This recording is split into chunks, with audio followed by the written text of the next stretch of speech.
বাংলার এই শহর এককালে ধন সম্পত্তিতে এগিয়ে ছিল লন্ডনের থেকেও। কি শুনে অবাক হচ্ছেন তো?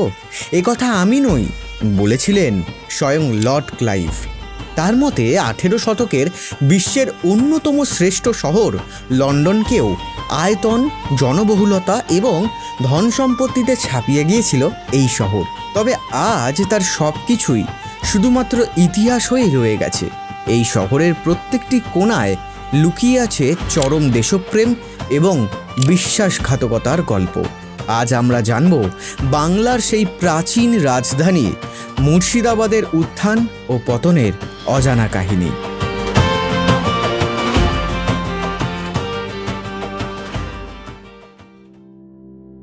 অষ্টাদশ শতকের আগে মুর্শিদাবাদের নাম ছিল মুকসুদাবাদ, আবার অনেকে বলতেন মুকসুদাবাদ। এ নিয়ে ঐতিহাসিকদের মতান্তর থাকলেও কথিত আছে মুকসুদন দাস নামে এক নানকপন্থী সন্ন্যাসীর হাতেই সেই সময়ের বাদশাহ হোসেন শাহের রোগ নিরাময় হয়েছিল। আবার অনেকের মতে মুকসুদ খাঁ নামে এক প্রসিদ্ধ ব্যবসায়ীর নামকরণে এই শহরের নামকরণ হয়েছিল মুকসুদাবাদ।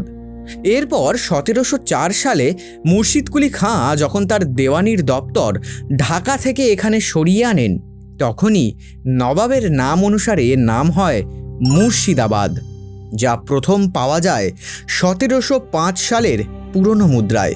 তবে জানেন কি, মুর্শিদকুলি খাঁ দেওয়ানির দপ্তর হিসাবে কেনই বা বেছে নিলেন এই শহরকে?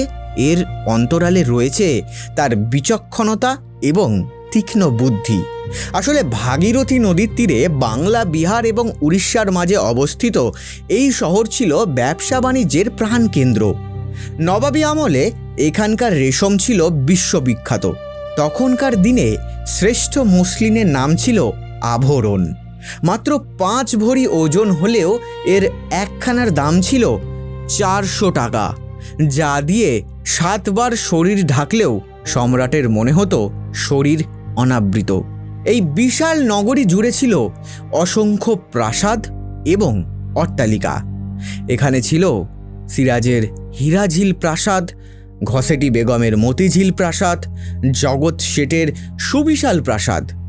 আজকের দিনে বিশ্বাস করা কঠিন হলেও একসময় মুর্শিদাবাদে 1 টাকায় 1 মণ 10 সের মিহি চাল পাওয়া যেত। একটা ইলিশ মাছের দাম কত ছিল জানেন? মাত্র 1 পয়সা।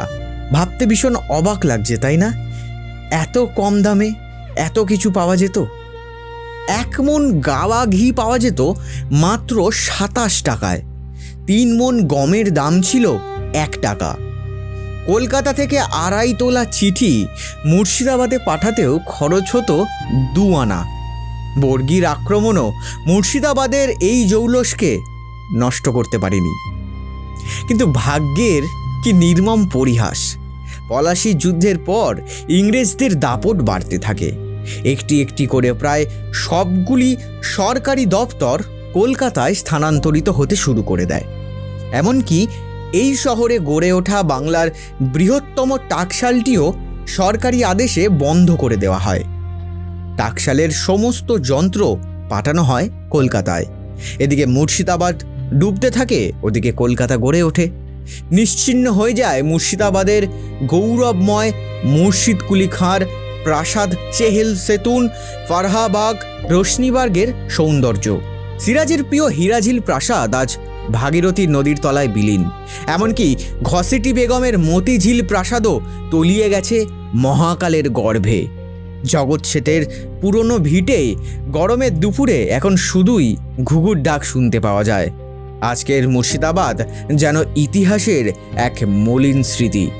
ধ্বংসস্তূপের আড়ালে আজও শোনা যায় ইতিহাসের বোবা কান্না। আজও পুরনো ভিটে বা জমির নিচে পাওয়া যায় বাদশাহী মোহর বা দেবদেবীর মূর্তি। আজ মুর্শিদাবাদ বেঁচে আছে শুধুই পর্যটকদের কৌতূহল ও আকর্ষণে।